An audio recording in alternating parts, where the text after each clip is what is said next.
Lost in the echo of words unspoken, tears in the silence, broken and fleeting. Why do the ones we need bring us pain? Love I gave freely, now just a strain.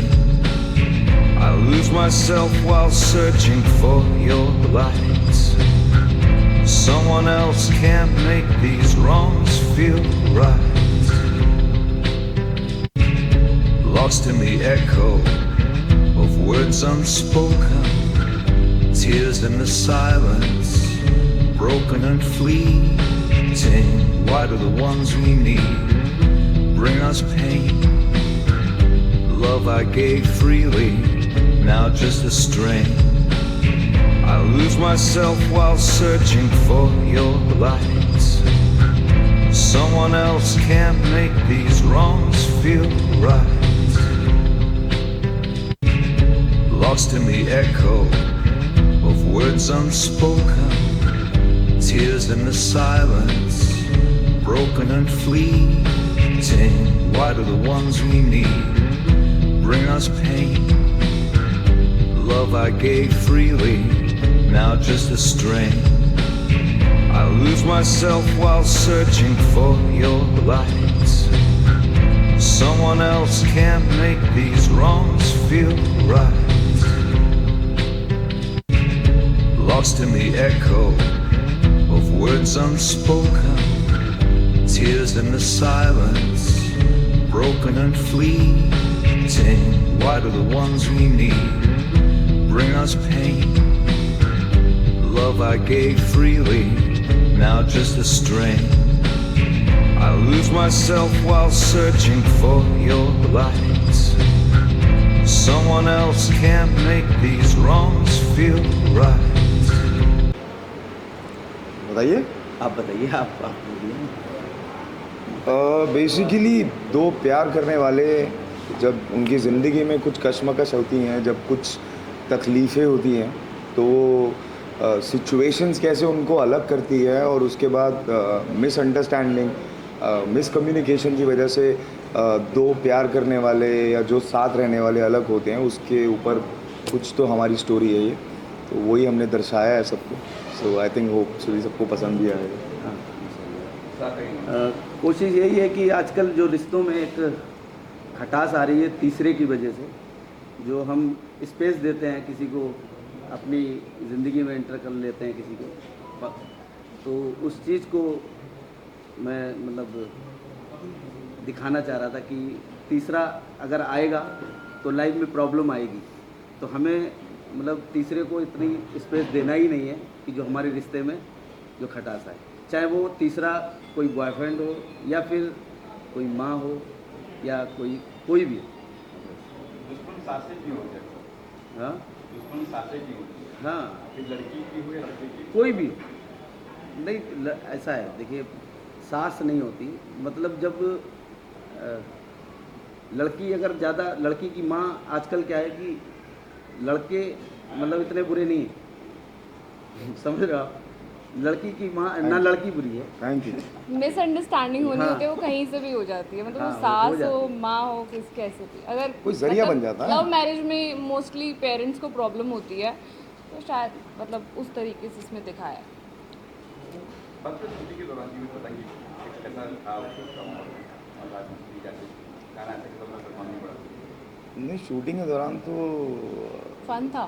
हाँ, मज़ा आया। थोड़ा सा समय लगा चीज़ों को lineup होने में, बट जब हुई तो फिर वो एक फ्लो में निकल गया। फ्लो में हंसी मजाक में निकल गया गाना। एक्चुअली हमें पता नहीं था कि इतना अच्छा बन जाएगा, बट हाँ, बन गया, अच्छा गाना बन गया यार। और सबने बहुत मेहनत की है, और फ्रॉम द स्क्रैच पूरा शूटिंग, एडिटिंग, जो भी सब किया सबने बहुत मेहनत की है, और आई थिंक रंग भी दिख रहा है सबके हार्डवर्क का। सो बस वही उम्मीद है कि ऑडियंस को पसंद आए। हाँ, कोशिश की है, बाकी ऑडियंस पे छोड़ते हैं, बाकी ऑडियंस इसका इनाम अगर दे देगी और गाना हिट हो जाएगा तो फिर हम लोगों को एक हमारी मेहनत मिल जाएगी, बस यही है। बेसिकली हार्ड के अंदर आप बहुत सैड लगे हो, और ये क्या था? यार ये ना मेरे साथ बड़े टाइम से हो रहा है। मैं I think this is my 14th या 15th सॉन्ग जिसमें से 10 या 12 गाने ऐसे हैं जिसमें मैं रो रहा हूँ. आई थिंक पता नहीं प्रोड्यूसर्स को क्या अच्छा लगता है मुझे रोते हुए दिखाने में या क्या चीज़ें होती हैं. और मेरे क्रिएटिव्स भी बोलते हैं कि मैं रोता हुआ बहुत अच्छा लगता हूँ. और किसी गाने में लड़की मुझे छोड़ देती है, किसी में कोई मिसअंडरस्टैंडिंग होती है, तो मुझे लग रहा है इमरान हाशमी के बाद अगर कोई रो रहा है तो वो मैं ही रो रहा हूँ गानों के अंदर. और बट मुझे अच्छा लगता है यार. I think this is the zone I love. और बचपन से ही देख के बड़े हुए हैं इमरान हाशमी, शाहरुख खान, सो वो दर्द, वो फीलिंग, मज़ा आता है. इस गाने में ऐसा सीन हुआ हो जो आपको उनके बहुत करीब हो या बहुत अच्छा लगा हो, बहुत रोमांच? हाँ था एक सीन यार. था दिल के करीब था वो. कुछ पुराने कनेक्शन थे उस सीन के साथ. बट मैं वो अभी बताना नहीं चाहूँगा. बट था एक सीन था. मतलब कुछ ना कहीं वो स्टोरी रियल लाइफ स्टोरी से रिलेटेड था मेरी. और तो वो इसलिए थोड़ा सा ज़्यादा कनेक्शन था इस गाने से. और विजुअली भी जब मैंने अभी देखा तो कुछ मूवमेंट्स थी जो वो ना फ्लैशबैक में सामने आती हैं आपके. तो वैसा था. वो करते हुए नहीं पता लगता, लेकिन जब आप देखते हो तो वो महसूस होता है. तो हाँ, बट अच्छा था. मतलब पुरानी यादें आई थी? हाँ, कुछ पुरानी यादें. ये आपकी कौन बोल रहा है? कोई क्या निकलवाना चाह रहे हैं? मेरी याद बताइए। आप अपनी यादें बताइए. हाँ, ऑफ कोर्स सबका हार्ट ब्रेक तो होता ही है, तो फिर वो कोई ना कोई कैसे भी रिलेट कर लेता है.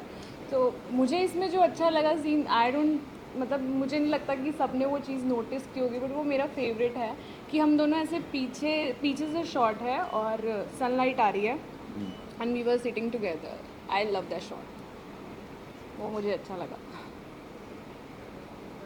गाना बहुत मेच्योर था अगर देखा जाए तो. आज का जो आप भी की ऑडियंस के ऊपर गाना है. जी, आजकल जो सिचुएशन चल रही है तीसरे की वजह से, जो भी हो, मतलब ये ज़रूरी नहीं है कि मतलब कोई लड़का ही आता है तो ही लाइफ में ये सब प्रॉब्लम होती है या ब्रेकअप होते हैं. ब्रेकअप कभी कभी हमारे घर वाले जो होते हैं, गार्जियंस होते हैं, उनकी वजह से भी हो जाते हैं. जब वो ज़्यादा उनका अनंत प्यार जो ज़्यादा जाग जाता है बेटी के लिए या बेटे के लिए, तो उन चीज़ों से फिर चीज़ें प्रॉब्लम करती हैं. कई बार क्या होता है, सॉल्यूशन किसी के पास ढूंढने जाते हैं तो प्रॉब्लम सॉल्व करती है. हाँ, शायद ये भी एक चीज़ है. बिल्कुल, ये बहुत बड़ी चीज़. बहुत बड़ी. मेरा मानना ये है कि जब दो लोग साथ में हैं और अगर आपके बीच में कोई भी प्रॉब्लम या मिसअंडरस्टैंडिंग्स है, वो वहीं पे ही होनी चाहिए ख़त्म.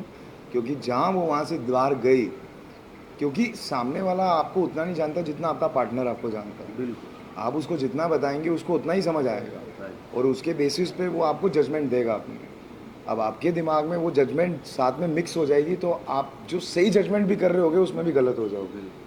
तो वैसा है. तो इस गाने में भी अगर प्रियंका अगर गाने के अंदर अगर डायरेक्ट आके बात करती उससे, तो शायद चीज़ें सॉल्व हो सकती थी, इंस्टेड मदर के बात करने से, वो लॉकेट दिखाने से. तो यही कुछ संदेश है हमारा लोगों के लिए. कहीं ना कहीं एंड में उनको फील होता है कि हमसे बहुत बड़ी गलती हो गई शायद. वो बिल्कुल. तीसरे की वजह तब तक तो गेम ही खत्म होगी ना दोस्त.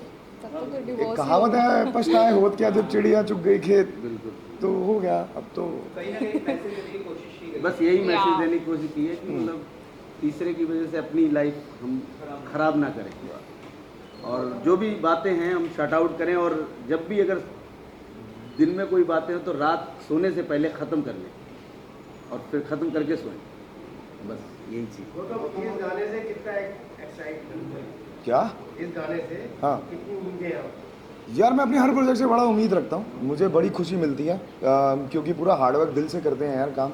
तो बस यही उम्मीद रहती है कि लोगों को बस पसंद आए, ऑडियंस को अच्छा लगे, और वो ऐसे ही प्यार देते रहे, और ऐसे ही हम और ढेर सारा काम करते रहे. और इस गाने में भी सबने बहुत मेहनत करी है. जैसे कि मैंने बोला कि हमें उम्मीद नहीं थी कि ये इतना सुंदर बन जाएगा, और इतना प्यारे जो इसके लिरिक्स हैं, जो हमने जो पूरा विजुअल है इस गाने का, वो इतना सुंदर बन जाएगा. बट फाइनली आई थिंक सबकी मेहनत रंग लाई है. तो हैप्पी यार, very excited. I am hoping ये सॉन्ग अब बाहर जाएगा तो बहुत सारी रील्स बनने वाली हैं, और बहुत सारे लोगों के मैसेजेस आने वाले हैं कि गौतम का अनदर हार्ट ब्रेकिंग सॉन्ग. और इस गाने के बारे में हमारे म्यूज़िक डायरेक्टर इरफान अली ज़्यादा बताएंगे, क्योंकि उन्होंने जो थॉट था उनका, उन्होंने जो लिखा था, उस हिसाब से स्टोरी हमने तो बाद में डेवलप की है, लेकिन जो गाने को एक वो दिया है, फील दिया है, वो इरफान भाई मैं बुलाता हूँ। इरफान भाई आइए ना। शुरुआत जैसे कंपोज़र की होती है, सबसे पहले स्क्रैच बनता है, डेमो या रॉ मटेरियल भेजते हैं हम प्रोड्यूसर को।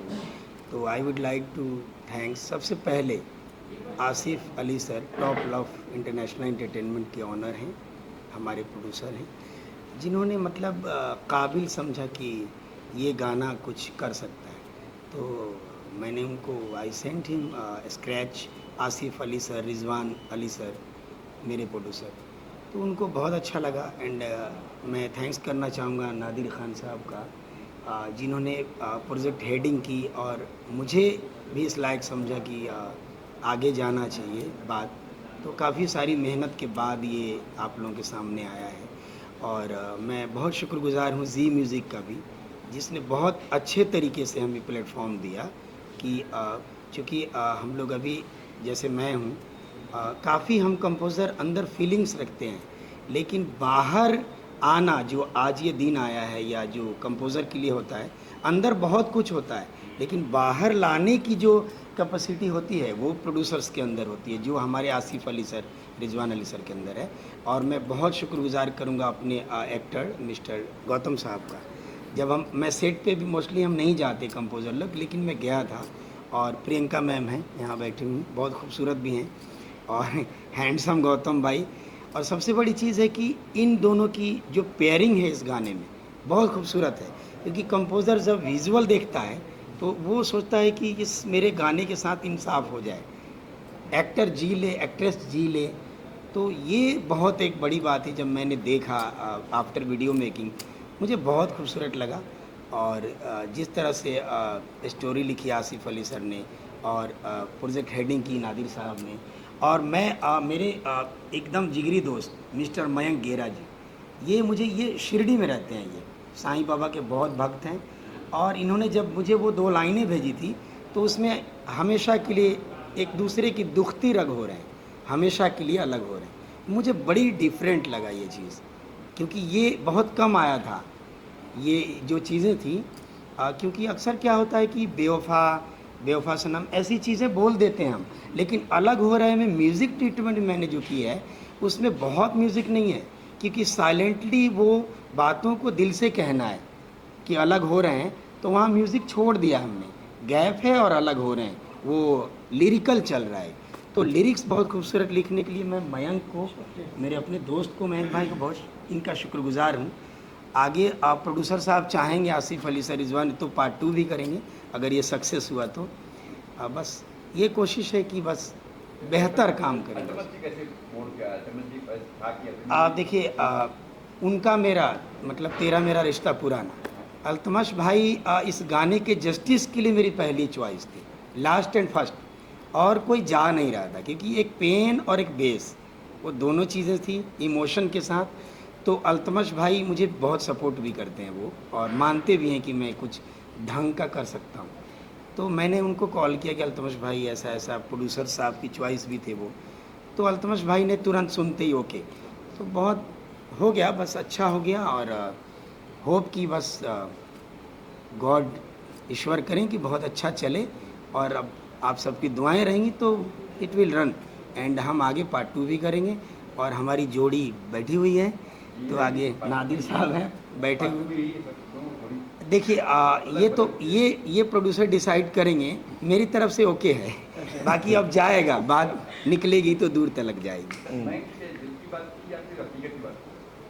दिल की बात हकीकत ही होती है। तो बिल्कुल साईं राम, और एक दूसरे के अब हम दुख की रग हो रहे हैं, हमेशा के अब अलग हो रहे। बेहद खूबसूरत इसे सजाए कंपोज करा हमारे इरफान भाई ने, और प्रोग्रामिंग करी है सौबिक भाई ने, और उसको भी बेहतर, उससे बेहतर जो किरदार निभाया हमारे बीच में। मैं वो नाम लेना भूल गया था, जो म्यूज़िक साउंडिंग किया है, प्रोग्रामिंग, मिक्स एंड मास्टर, वो सौबिक ने किया है, सौबिक कभी bro. He is very talented and he is doing work for me. We are doing work together from 4 years। बहुत अच्छा करते हैं, उनकी साउंडिंग बहुत पसंद है मुझे। मैं उनको मैजिक बोलता हूँ, म्यूज़िक प्रोग्रामिंग बहुत अच्छी है उनकी। और उस मैजिक के साथ हमारे मैजिक बैठे हुए हैं मिस्टर नादिर खान साहब, इन्होंने बहुत मेहनत की है इसके लिए। 0 से लेके अभी तक का जो ये ट्रीटमेंट है एल्बम का, क्रेडिट इनको जाता है, बहुत मेहनत करी है। सब प्रोड्यूसर साहब से कनेक्ट सब लोगों रहे। ने अपना 100% दिया, बहुत तब ये रिजल्ट आया है। Result। मेरे अकेले से कुछ नहीं होता, बस जी, बिल्कुल, ये इनका बड़प्पन है, ये टीम बोल रहे वर्क हैं। है और आगे भी ऐसे करते रहे। बाकी मेरी फर्स्ट चॉइस इस गाने के लिए गौतम भाई थे। मैंने गौतम भाई को आज से 1 साल पहले प्रॉमिस किया था। मैंने बोला था कि आपके साथ एक एल्बम करनी है और कुछ अच्छा करना है, कुछ बड़ा करना है। तो अच्छे के लिए थोड़ा वेट कर रहा था मैं। भाई को जब अच्छा कुछ आया, इरफान भाई ने मुझे कुछ सुनाया और मैंने कहा यार ये कमाल है, तो जहन में बस गौतम भाई आए और मैंने फ़ौरन गौतम भाई को फॉरवर्ड किया और गौतम भाई ने मुझे तुरंत अपने सेट पे बुलाया। मुझे कहाँ, मीरा रोड पे जी। इनका शूट चल रहा था, तो इन्होंने फ़ौरन कहा कि नादिर भाई आ जाइए आप, हम बैठते हैं और चाय पीते हैं, फिर बात करते हैं। तो मैं पहुंचा वहाँ पर, तो बात हुई, तो फिर सब आज प्रियंका जी हमारे एक फ्रेंड हैं जो कास्टिंग डायरेक्टर हैं, तो ललित गुप्ता जी, वो हमारे बहुत अच्छे फ्रेंड हैं। तो मैंने उनको बोला कि मैंने एक अच्छी सी ब्यूटीफुल एक भोली सी लड़की चाहिए मुझे, जो इस गाने के साथ गौतम भाई के लिए मुझे इनके अपोजिट। तो उसने मुझे प्रियंका जी का रिकमेंड किया, तो प्रियंका जी आए, हमारे ऑफिस आए, हम लोग मिले, फिर हमारी बात हुई। फिर आपको ये बोली लगी? फिर मैं कहा ये बोली है, इसे ले लो। मतलब इसके लिए मैंने मतलब ऑडिशन नहीं रखा, डायरेक्ट फर्स्ट मैंने इनको ही सीधा सिलेक्ट कर लिया था और कह दिया था कि मतलब आप करेंगे। यही आंखें चाहिए थी। यही आंखें चाहिए थी और यही जोड़ी चाहिए थी जो बैठी है आपके सामने। बस ये क्या रिएक्शन था जब आपको कहा गया कि आप कट हो गई है गाने में साथ में गौतम जी जी गा रहे हैं, क्या रिएक्शन था, सामने क्या आया था? अच्छा लगा मुझे। इनको मैंने देखा था बिग बॉस में, तो of course I was excited. और नादिर सर के साथ तो पहली बार काम कर रही थी, तो इन्होंने बोला था कि हमारे सेट पे ऐसे फैमिली वाला माहौल रहता है, ये वो सब कुछ, तो अच्छा था। और बहुत मस्ती मस्ती में सॉन्ग हो गया, पता ही नहीं चला बहुत, और इतना अच्छा बन भी गया। वो फर्स्ट डे जब फर्स्ट टाइम आप सेट पे आए, फर्स्ट डे गौतम जी सामने थे, वेरी रूड, हाँ ही वॉज वेरी रूड। 2 रीलें बनाई हैं इसने मेरे साथ। हाँ, तो ही वॉज वेरी रूड। मतलब मैंने ऑफकोर्स पहली बार शूट कर रही थी, बट मैंने सब बहुत के साथ शूट किया है, मतलब कोई ऐसे बिहेव नहीं करता। ही वॉज लाइक यार मैं नहीं चले हो गए नहीं ऐसा नहीं ये है। फील में आ गए थे भाई। क्या है कि गाना ऐसा गाना ही सुन के इनके हाँ, मतलब पूरा जहन में feel। ऐसा हो गया था कि अभी उसी जोन में चले गए थे भाई। नहीं, बट आधे घंटे में पूरा जेल। आधा घंटा तो लगता है इंसान को झलक होने में यार। ये गाना कहीं मैंने आएगा तो मुंबई में ही किया। हाँ, मुंबई में भी किया। जी ये हम लोगों का कितना 2 डेज लगे, 2 डेज। गाना एक हाँ, मैसेज almost। के साथ मुझे लगता है ऑडियंस को इसे सीखना चाहिए, स्पेशली आजकल की कपड़ों को स्पेशल मैच करते बहुत ज़रूरी है। बहुत ज़रूरी है यार, सीखना चाहिए, क्यों नहीं सीखना चाहिए। आजकल यही तो चल रहा है यार, दूसरे का तो डिवोर्स चल रहा है। हाँ, हाँ, तो आई थिंक अगर लोग समझ जाएं तो रिश्ते बच जाएंगे कुछ, और लोग खुद भी समझ जाएं और उनके आसपास जो हैं वो भी समझ जाएं, चाहे वो पेरेंट्स हो या फ्रेंड्स हो उनको या भी एक जो मैसेज देने की कोशिश की है। तो सब अपनी ज़िंदगी में रहो यार, खुश रहो, दूसरे को जीने दो। Yeah. गौतम जी, एक ना पूरा ट्रेंड बन गया, आप हमेशा रुलाते हैं डायरेक्टर लोग, डिमांड करने का मौका नहीं होता, साइड ही रखते हैं, क्या है ये एक तुम्हारा थीम बन गया है ना? मैं भी यही सोच रहा हूँ, अगला गाना मैं रोमांटिक करूँगा। भाई की आंखें ज़्यादा खूबसूरत हैं और ये रोते हुए बड़े खूबसूरत दिखते हैं। तो मैंने इनको हाँ, जब हर ये कोई सेट पे रोता आए हो, थे तो मैंने अच्छा इनको नहीं बोला दिखता। था कि मैं आपको आज बहुत रुलाने वाला हूँ। तो ये हंसे, मैंने कहा नहीं, मैं सच बोल रहा हूँ, मैं आपको बहुत रुलाने है वाला ना? तो देख रहे हो? हूँ। बहुत लड़कियाँ रुला रही है दोस्त, हर गाने में कोई ना कोई रुला ही रही है। Thank you guys.